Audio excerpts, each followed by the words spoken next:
அக்ஷய திருதியைக்கு தங்கமயில்ல தங்கம் வாங்குறது ஐதீகம் மட்டும் இல்ல, தெய்வீகமும் கூட. அக்ஷய திருதியை நன்னாள் ஏப்ரல் 19 மற்றும் 20. தங்கமயில் ஜுவல்லரி. ஜெய் ஸ்ரீராம், ஜெய் ஜெய் ஸ்ரீராம். அனைவருக்கும் வணக்கம். நடைபெற இருக்கிற சட்டமன்ற தேர்தலில் ஏப்ரல் 23ஆம் தேதி நடைபெற இருக்கிற சட்டமன்ற பொது தேர்தலில் தேசிய ஜனநாயக கூட்டணிக்கு வாக்குகளை சேர்க்கின்ற, ஆதரவு கேட்கின்ற நாளாக குஜராத் மாநிலம் தந்த நல்முத்து, நல்மதை நதிக்கரையின் நாயகன், உலகெங்கும் வாழும் தமிழர்களுக்கு மட்டுமல்ல, உலகெங்கும் வாழும் இந்தியர்களின் ஒப்பற்ற தலைவராக விளங்கிக் கொண்ட மாண்புமிகு பாரத பிரதமர் நரேந்திர மோடி அவர்களே இன்றைய எதிர்க்கட்சி தலைவர். மே மாதம் 4ஆம் தேதிக்கு பிறகு தமிழகத்துடைய முதலமைச்சர் அண்ணன் EPS அவர்களே, டாக்டர் எல் முருகன் அவர்களே, கொங்கு மண்டலத்தின் தளபதி வேலுமணி அவர்களே, திருமதி வானதி சீனிவாசன் அவர்களே, இளைஞருடைய எழுச்சி நாயகன் அண்ணாமலை அவர்களே, இந்த நிகழ்ச்சியில் கலந்து கொண்டிருக்கின்ற வேட்பாளர்கள், தேசிய ஜனநாயக கூட்டணியுடைய தலைவர்களுடைய வழியாக அவருடைய பொறுப்பாக மேடையில் அமைந்திருக்கின்ற அனைத்து தேசிய ஜனநாயக கூட்டணியுடைய பொறுப்பாளர்கள், வருகை தந்திருக்கின்ற அத்துணை நல்ல உள்ளங்களுக்கும் எனது பணிபுரிந்த வணக்கத்தை நான் தெரிவித்துக் கொள்கிறேன். நமது முன்னாள் மாநிலத்தில் அண்ணாமலை அவர்கள் குறிப்பிட்டு பேசியதை போல, ஒருவேளை இந்த தேர்தலில் ஏதாவது மாற்றம் நிகழுமே ஆனால் இந்த தமிழ்நாடு என்னாகும்? இந்த தமிழ்நாடு என்னாகும்? ஒரு நிமிடம் சிந்தித்து பார்க்க வேண்டும். இந்த மேடையிலே வந்திருக்கிறது மாண்புமிகு பாரத நரேந்திர மோடி அவர்கள். இந்த தமிழகத்திற்கு ஓராண்டு காலத்தில் 10-15 தடவைகள் வந்திருக்கிறார்கள். 14 லட்சம் கோடி ரூபாய் தந்திருக்கிறார்கள் தமிழகத்திற்கு. 14.5 லட்சம் கோடி ரூபாய் தந்த மகான் நம்முடைய பாரத பிரதமர் நரேந்திர மோடி அவர்கள். இன்றைக்கு முதலமைச்சராக கூடிய ஸ்டாலின் ஒண்ணுமே தரலங்கிறார். ஏன்னா அவருக்கு ஒண்ணுமே தெரியாது. தமிழ்நாட்டில் என்ன நடைபெறுகிறது என்பதை தெரியாது.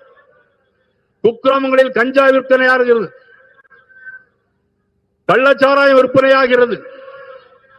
2 வயது பெண் குழந்தை கஞ்சா போதைப் பொருள் போட்டு 2 வயது பெண் குழந்தை சொத்து வித்து சொத்து வரியை கற்ற அளவுக்கு வரியை ஏத்தி பால் இந்த கரண்ட் பில் வரைக்கும் எல்லா விலையும் ஏத்தியாங்கய்யா. விண்ணை தொடும் அளவிற்கு உயர்த்தப்பட்ட விலைவாசியால் நிதிச்சுமையின் பாரம் தாங்காமல் தவிக்கின்றனர் தமிழக மக்கள். இந்த நிலை மாறிட வாக்களியுங்கள் தாமரை சின்னத்திற்கு. அவருடைய உடலிலே இரத்த காயம். எவ்வளவு மோசமான சூழ்நிலை!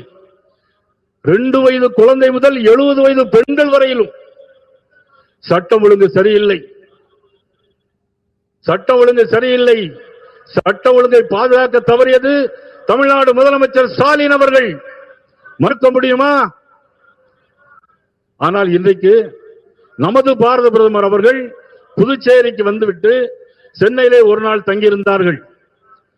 நாங்கள் கோர் கமிட்டி கூடியிருந்தோம். அப்பொழுது வரவேற்புரை ஆற்றுவதற்கு நான் சொன்னேன், விஸ்வகுரு பாரத பிரதமர் நரேந்திர மோடிஜி அப்படின்னு சொன்னேன். அவங்க சொன்னாங்க, ஐ ஆம் நாட் விஸ்வகுரு, ஐ ஆம் விஸ்வ பந்து, உலக தலைவர்களின் நண்பன் நான். அதனுடைய அர்த்தம் என்ன தெரியுமா? ஈரான் நாட்டிலே குண்டு மழை பொழிகிறது, இஸ்ரேல் குண்டு வீசுகிறது, அமெரிக்கா குண்டு வீசுகிறது, பாரிஸ் நீர்மனை மூடி இருக்கிறது. ஆனால் இந்திய நாட்டு கப்பல் போனால், மோடிஜி பேரை சொன்னால் அந்த ஹாரிஸ் நீர்மனை அப்படியே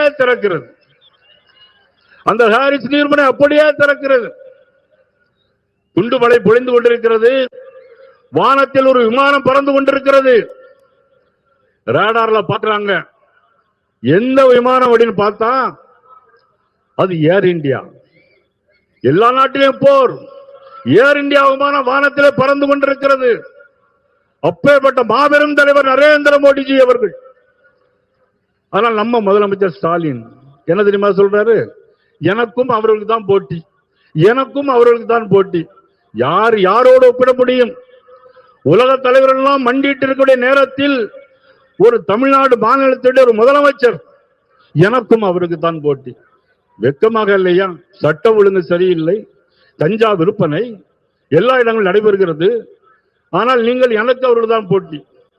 ஆனால் இன்றைக்கு அண்ணன் எடப்பாடி பழனிசாமி அவர்கள் போகிற இடமெல்லாம் மக்கள் வெள்ளம். நாங்கள் என்று சினிமா நடிகர் அல்ல, மிகச்சிறந்த பேச்சாளர்களும் அல்ல. ஆனால் மக்கள் போகிற வழி எல்லாரும் கையை காட்டுகள் அசைக்கிறார்கள். அடுத்தது நீங்க தான், அடுத்தது நீங்க தான் எல்லாரும் சொல்றாங்க, மக்கள் சொல்றாங்க. அப்பேற்பட்ட இந்த கூட்டணி நிச்சயமாக வெல்ல வேண்டும். அனைவரும், அனைத்து தேசிய ஜனநாயக கூட்டணி தலைவர்கள் அனைவரும் நீங்கள் ஒன்றுபட்டு உழைக்க வேண்டும். உழைத்து தேசிய ஜனநாயக கூட்டணியுடைய ஆட்சியை கொண்டு வர வேண்டும். மே 4ஆம் தேதிக்கு அப்புறம் சட்டமன்றத்தில் எடப்பாடி பழனிசாமி என்னும் நான் இந்த குரல் கேட்க வேண்டும். அதற்காக அனைவரும் பாடுபட வேண்டும். இந்த கூட்டத்திற்கு வருகை தந்த மாண்புமிகு பாரத பிரதமர் நரேந்திர மோடி அவர்களை மீண்டும் ஒரு முறை வருக வருக என வரவேற்று அமைகிறேன். நன்றி, வணக்கம்.